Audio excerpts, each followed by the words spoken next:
ஓம் சாய்ராம். என் அன்பு குழந்தையே, என்னிடம் இருந்து மிகப்பெரிய உதவி தயாராக இருக்கும்போது எதற்காக நீ கவலைப்படுகிறாய்? நீ படும் வேதனையில் இருந்து ஓர் உதவி மூலமாக உன்னை விடுவிக்கப் போகிறேன். உனக்கு ஏற்பட்ட பல கஷ்டங்கள் எனக்கு தெரியும். கடன் தொல்லைகள், பணப்பிரச்சனைகள், இவைகளில் இருந்து உன்னை விடுவிக்க நான் ஒரு உதவி செய்யப் போகிறேன்.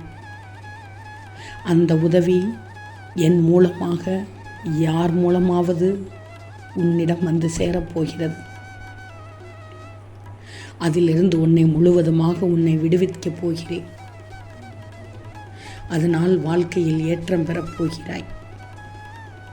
எவ்வளவு கஷ்டப்பட்டு விட்டாய் என்று எனக்கு தெரியும். உனக்குரிய கஷ்டமான நேரத்தில் கஷ்டத்தை கூட நினைக்காமல் என்னை நினைத்தாய். அந்த கஷ்டமே தெரியாமல் நான் உன்னை வெளியே கொண்டு வரப்போகிறேன். வெளியே கொண்டு வந்துவிடன் நீ ஆனந்தமாக அனுபவிக்கும் காலம் வந்துவிடும். ஆனாலும் அதையும் தாண்டி எதையோ நினைத்து ஒரு சின்ன வேதனையில் இருக்கிறாய். அந்த வேதனையும் தீர்த்து விடுவேன். சாயி, எப்படி அந்த வேதனையை கண்டறிந்தீர்கள் என்று மட்டும் கேட்காதே. உன் மனது எனக்கு தெரியாதா? நீ என் மீது பாரத்தை போட்டு அழுதாய். மனதிற்குள்ளேயே அழுதாய். என் பாதத்தில் உன் பாரமானது கண்ணீர் பட்டு விழுந்ததும் அதை கரைக்க நான் ஓடி வந்து விட்டேன். ஆக மொத்தத்தில் விரைவில் உன் எண்ணங்கள் அனைத்தும் பூர்த்தியாகிவிடும். அப்போது இந்த சாயின் அருள் முழுமையாக கிடைத்து விட்டது போல் உணர்வாய் நீயே. வாழ்க்கையில் உனக்கு என்ன இல்லை, எல்லாம் இருக்கிறது. எல்லாமே சந்தோஷமான சூழலாக உன்னை வந்து சேரும். அதற்கு என் உதவி கிடைக்கும். நிம்மதியாக இருக்கணும்னா எதையும் எந்த சூழ்நிலையும் உன்னை விடவும் என்னை விடவும் பெரிது என்று எதுவும் இல்லை. யோசிச்சுப்பார். நன்றாக வாழ்ந்தவன் கெட்டு போயிருக்கிறானா?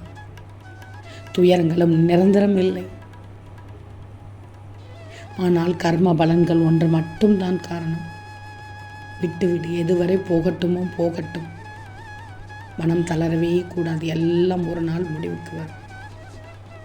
ஓங்கிய கைகள் இறங்கிய நிலையில் உன்னை உதாசீனப்படுத்தி கீழே வீழ்த்தி அழகு பார்க்கும் இது காலத்தின் கட்டாயம்தான்.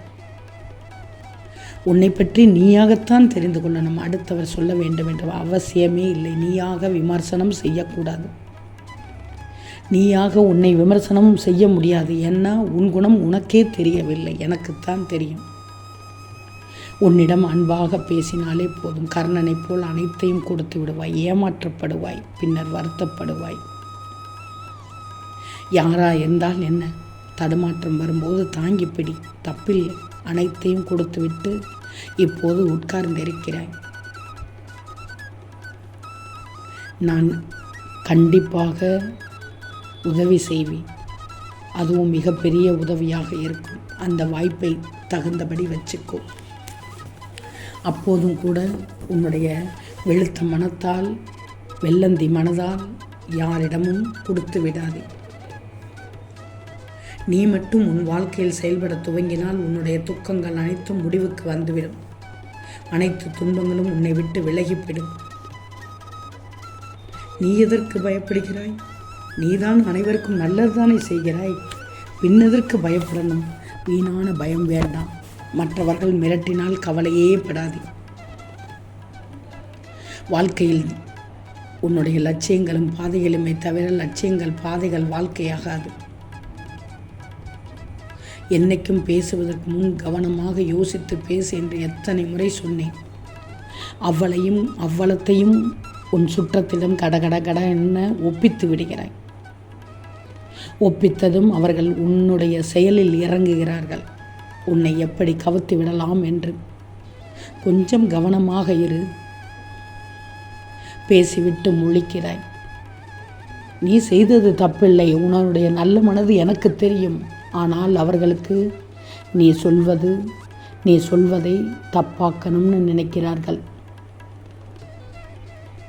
கொஞ்சம் பொறுமையாக இருந்தாலும் மனதில் திடமான நம்பிக்கையோடு இரு. அனைத்து வார்த்தைகளையும் கொட்டிவிடக்கூடாது. உனக்கு பிடித்த ஒன்றை உதவியாக தரப்போகிறேன். சோதனையும் வேதனையும் வந்து உன்னை சோர்ந்து போக வைத்தாலும் இந்த சாயின் உதவி கிடைத்து நீ வெற்றி பெறப் போகிறாய். என்னுடைய உதவியால் வருங்காலம் உனக்கு நிச்சயமாக சிறப்பாக அமையப் போகிறது. நீ வாழ்ந்து கொண்டிருக்கும் தற்போதைய வாழ்க்கை நான் உனக்கு கொடுத்தது தானே. இதில் நீ அனுபவிக்க நன்மை தீமை அத்தனையும் என் முன்னிலையில் தானே உனக்கு கொடுத்தது என்று மறந்து விட்டாயா? இதை நீ புரிஞ்சுக்கோ. உன்னை தேடி உன் வீட்டிற்கு வந்து உனக்கு உதவி தரப்போகிறேன். இப்போது உன்னை தயார்படுத்திக்கோ. அதனால் உனக்கு நல்லது நடக்கப் போகிறது. உன்னை சூழ்ந்துள்ள சூழ்ச்சிகளையும் எதிர்த்து அதை தகர்க்க செயல்பட்டால் தைரியமாக இந்த உலகத்தில் வாழ்ந்து விடுவாய்.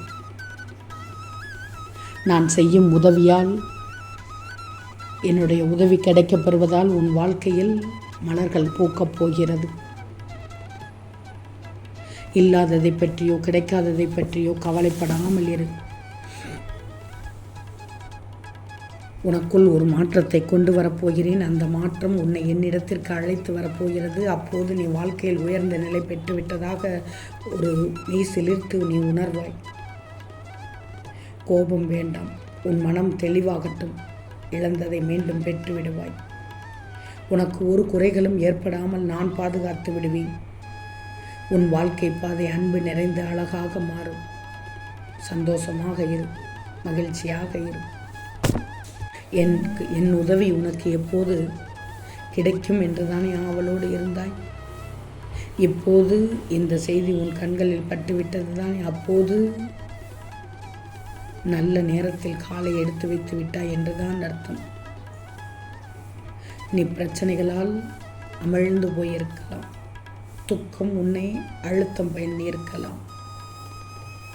கவலையை விட்டொழிக்க என் உதவி உன் வீடு தேடி வரப்போகிறது. அதனால் உன்னுடைய துக்க நாட்கள் எல்லாம் காணாமல் போய்விடும். மனம் புண்ணாகி போனதே என்று வருந்தக்கூடிய இந்த நேரத்தில் என் சாயி எனக்கு உதவி பண்ண போகிறேன் என்று சொல்வதை கேட்டே எனக்கு மிகவும் மகிழ்ச்சியாக இருக்கிறது என்று உனக்குள் கூட இப்போது நினைத்து கொள்ள மாட்டேங்கிறாய். பக்கத்தில் போய் செல்கிறாய். அப்படி சொல்லாதே தங்கமே. அனைத்தையும் அனைவரிடமும் சொல்லாது. எல்லோரும் உன்னை போல் நல்லவர்களாக இருக்க மாட்டார்கள். நீ என் தங்கப்பிள்ளை. ஆனால் உன் எதிரில் இருப்பவர்கள் எப்படி என்று உனக்கு தெரிகிறதா தெரியலையா என்று தெரியவில்லை. பார்த்து பழகு தங்கமே. கொஞ்சம் எச்சரிக்கையாக இரு. கவனமாக இரு. உனக்கானதை நிச்சயமாக நான் நடத்தி காண்பிப்பேன். என்னுடைய உதவி பெற்று நீடூழி வாழப் போகிறாயாம் தங்கமே. நிச்சயம் நடக்கும். நல்லது நடக்கும். நல்லது மட்டுமே நடக்கும். அது நன்மையாகவே இருக்கும். ஓம் சாய்ராம்.